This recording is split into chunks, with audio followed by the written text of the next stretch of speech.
Good morning friends. આજનો video lecture આપણો ઉદાહરણ નંબર 3.5 મુક્ત પતન એના રિલેટેડ છે.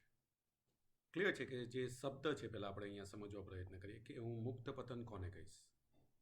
ક્લિયર છે કે જોડે મેં બુક મૂકેલી છે. બુકની અંદર તમે જોઈ શકો છો કે ઉદાહરણ જે 3.5 છે, મુક્ત પતન પામતા પદાર્થની ગતિની ચર્ચા કરો. ક્લિયર છે કે જોડે એક નાનો પોઈન્ટ મૂકેલો છે કે હવાનો અવરોધ અવગણો. તો પહેલો તો પોઈન્ટ એ છે કે હું મુક્ત પતન કોને કહીશ. ફોર એક્ઝામ્પલ, આ પેન છે, મેં સિમ્પલ એને આ રીતે મૂકી દીધી, તો પેન ક્યાં જશે? નીચે તરફ. તો કોઈ પણ પદાર્થ, તમે કોઈ પણ પદાર્થ હાથમાં લો, હાથમાં લઈને જસ્ટ તમારે એને આ રીતે, ધારો કે મેં મોબાઈલ લીધો, જસ્ટ તમારે એને આમ મૂકી દેવાનું છે. તમે મૂકશો એટલે ક્યાં જશે?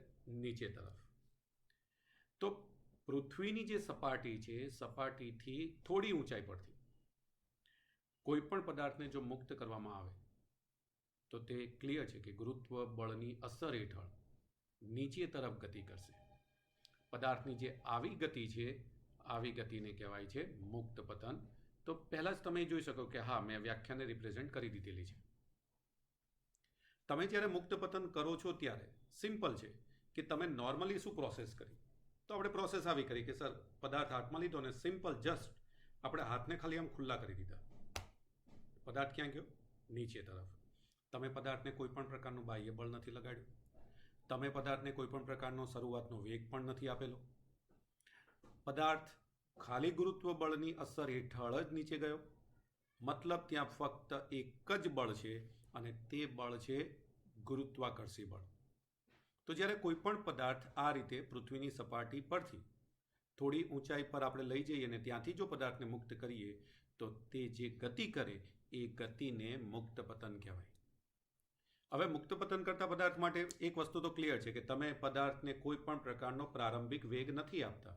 પ્રારંભિક વેગ નથી આપતા અને માટે ત્યાં આપણે એવું કહી શકીએ કે એનો જે પ્રારંભિક વેગ છે એ 0 છે, એટલે v0 બરાબર 0. બીજું અહીંયા ગુરુત્વાકર્ષી બળ છે. ગુરુત્વાકર્ષી બળ આવે એટલે ક્લિયર છે કે સર ત્યાં ગુરુત્વ પ્રવેગ લાગે, એટલે કે અહીંયા પદાર્થ પ્રવેગી ગતિ કરે છે. પણ જો હું અહીંયા એટલે જ આપણે કીધું કે અમુક ઊંચાઈ સુધી જ, કેમ કે આપણે આગળ સ્ટડી કરશું કે જેમ જેમ ઊંચાઈ વધતી જાય તેમ તેમ જીમાં ફેરફાર થતો જાય. પણ જ્યારે નાની ઊંચાઈઓની વાત આવે ત્યારે જી લગભગ અચલ લઈ શકાય. હવે અહીંયા જે પદાર્થ છે એ તમે જુઓ છો શિરોલંબ ગતિ કહેવાય, વાય અક્ષ ઉપરની ગતિ. તો અહીંયા કાં તો આપણે એને શિરોલંબ અધોદિશાની ગતિ કહી શકીએ અથવા તેને ઋણ વાય અક્ષ પરની ગતિ કહી શકીએ. અને એટલે જ આની અંદર આપણે એનું મૂલ્ય જે છે એ -g લઈશું.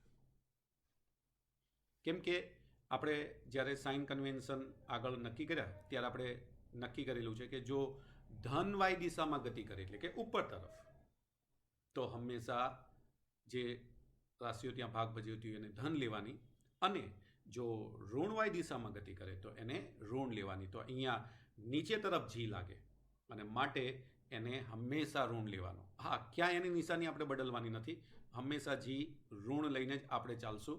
પ્લસ નાની ઊંચાઈઓ માટે થોડી ઊંચાઈઓ પરથી જો આપણે પદાર્થને ફેંકીએ છીએ તો જીને લગભગ અચળ ગણી શકાય. એટલે અહીંયા જીની મૂલ્ય કેવું છે? અચળ. હવે આપણે માની લઈએ કે હું જ્યાંથી પદાર્થને ફેંકું છું ત્યાં ધારો કે ઉગમ બિંદુ છે, કેમ કે ઉગમ બિંદુ એ આપણે નક્કી કરવાનું હોય છે અને એ યાદચ્છિક હોય છે, એ એના માટે કોઈ ફિક્સ જગ્યાઓ નથી હોતી. તો આપણે ગમે ત્યાં ઉગમ બિંદુને લઈ શકીએ. હા, એની સાપેક્ષમાં બાકીના અંતરોની આપણે ચર્ચાઓ કરી શકતા હોઈએ. એટલે કે ધારો કે પ્રારંભિક સ્થાન y બરાબર 0 લઈએ તો ગતિના સમીકરણો આપણને આ પ્રમાણે મળશે. અહીંયા તમે જોઈ શકો છો પહેલું ગતિનું સમીકરણ છે કે v બરાબર v0 પ્લસ at જો લઈએ તો એમાં આપણને ખબર છે કે સર v0 બરાબર 0 અને a બરાબર -g. તો આપણું પહેલું સમીકરણ ગુરુત્વ મુક્ત પતન માટે, ગુરુત્વીય મુક્ત પતન માટે જો કાઉન્ટ કરીએ અહીંયા તો પહેલું સમીકરણ આપણે અહીંયા મુક્ત પતન કરતા પદાર્થ માટે લખી શકીએ v બરાબર -gt. આ પહેલું સમીકરણ થયું મુક્ત પતન કરતા પદાર્થ. હંમેશા આપણે v બરાબર -gt મુક્ત પતન કરતા પદાર્થ માટે લઈ શકાય. બીજું આપણે જોઈએ કે વાય બરાબર v0t પ્લસ 1/gt² છે.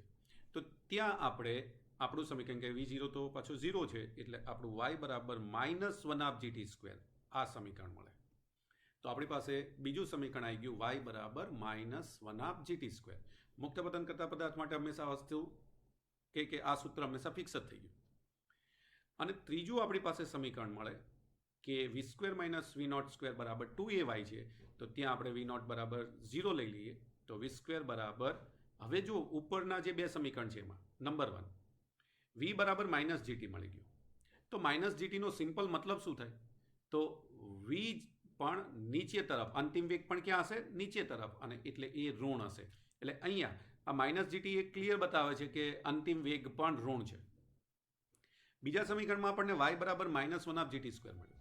તો ત્યાં પણ આપણે ક્લિયર છીએ કે સર જે નીચે તરફનું જે અંતર કપાય છે એ પણ ઋણ મળશે. એટલે જ્યારે આપણે ત્રીજા કેસમાં આવીએ ત્યારે આપણે એક તો જાણીએ છીએ કે સર g તો માઇનસ લેવાનો છે, એટલે કે પ્રવેગ માઇનસ લેવાનો છે, પણ અંતર પણ નીચે તરફ છે એટલે એ હંમેશા કેવું લેવાનું છે? મુક્ત પતન માટે માઇનસ જ લેવાનું છે. એટલે -g - y એટલે v² બરાબર 2gy મળે. અને આપણે જાણીએ છીએ કે vનો વર્ગ છે એટલે કોઈ પણ વર્ગ કરીએ તો એ ધન મૂલ્ય જ મળવાનું છે. એટલે અહીંયા મૂલ્ય કેવું થઈ ગયું? ધન. હા, બુકની અંદર એ લોકોએ ત્યાં આપણને -19.6y આપેલું છે, પણ એકચ્યુઅલ ત્યાં મેં જે કીધું એ પ્રમાણે કે ના, v² ક્યારેય ઋણ હોય નહીં. એટલે ત્યાં એ લોકોએ વાયની નિશાની પ્રોવાઈડ નથી કરી, પણ વાસ્તવમાં આપણે એને મૂકવી પડે. ચલો, ઓકે. તો આ થઈ ગયા મુક્ત પતન કરતા પદાર્થના સમીકરણો. જ્યારે મુક્ત પતન શબ્દ પ્રયોગ થાય કોઈ પણ દાખલાની અંદર તો આપણે આ 3 સમીકરણોનો વિચાર કરીને કેલ્ક્યુલેશન કરવાનું.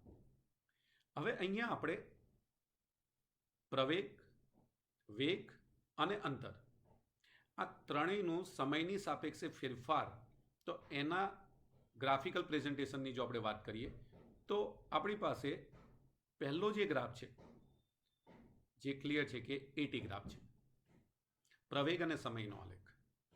અહીંયા આપણે જોયું કે થોડી ઊંચાઈ પરથી જો આપણે પદાર્થને પૃથ્વી તરફ ફેંકીએ છીએ તો હંમેશા એનો જે ગુરુત્વ પ્રવેગ છે એ અચળ ગણી શકાય. અને જો અચળ ગણીએ તો એનું મૂલ્ય એ કોઈ પણ સમય માટે બદલાશે નહીં.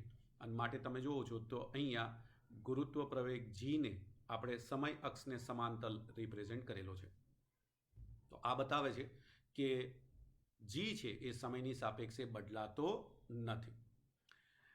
બીજો જે ગ્રાફ છે એ વીટી ગ્રાફ છે, વેગ અને સમયનો આલેખ. આપણને ખબર છે કે અચળ પ્રવેગી ગતિ માટે વેગ અને સમયનો આલેખ હંમેશા સુરેખા હોય. આવું આપણે આગળ સ્ટડી કરી ગયા. બીજો પોઈન્ટ અહીંયા કે અહીંયા વેગ ઋણ છે એટલે એનો ઢાળ કેવો હશે? ઋણ હશે. તો અહીંયા તમે જોઈ શકો છો કે હા સર, એને આપણે ઋણ રિપ્રેઝેન્ટ કર્યો. બીજું, જ્યારે t બરાબર 0 હશે ત્યારે કોઈ વેગ નહીં હોય એટલે ત્યાં v પણ શું હશે? 0 હશે. એટલે આપણે ઉગમ બિંદુથી જ ગ્રાફને શરૂ કરેલો છે અને સુરેખા તરીકે એને આગળ આપણે લંબાયેલો છે. તો આ વેગ અને સમયની સાપેક્ષે થતા ફેરફારનો આલેખ કહેવાય. ત્રીજો આલેખ છે એક્સટી ગ્રાફ. આપણે આગળ સ્ટડી કરી ગયા કે પ્રવેગી ગતિ કરતો કોઈ પણ પદાર્થ હોય તેનો એક્સટી ગ્રાફ હંમેશા વક્ર હોય. તો અહીંયા તમે જોઈ શકો છો કે એક્સટી ગ્રાફ વક્ર બતાવેલો છે. બીજું, આના પર કોઈ પણ બિંદુએ જો સ્પર્શક દોરીએ તો તે સમયે એ વેગને રિપ્રેઝેન્ટ કરે અને ક્લિયર છે કે એ ઋણ જ આવવો જોઈએ. એટલે અહીંયા તમે જો સ્પર્શક ડ્રો કરો તો સ્પર્શક હંમેશા એ રીતે જ મળશે કે જે તમને હંમેશા ઋણમાં રિપ્રેઝેન્ટ કરશે. ચલો, તો આ થઈ ગયા 3 ગ્રાફ. અહીંયા પણ તમે જોવો છો કે આપણને બુકની અંદર ત્રણેય ગ્રાફને રિપ્રેઝેન્ટ કરીને આપેલા છે.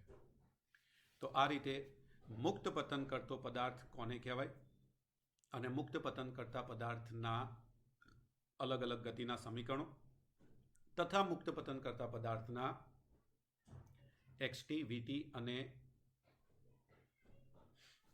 એટી આલેખ.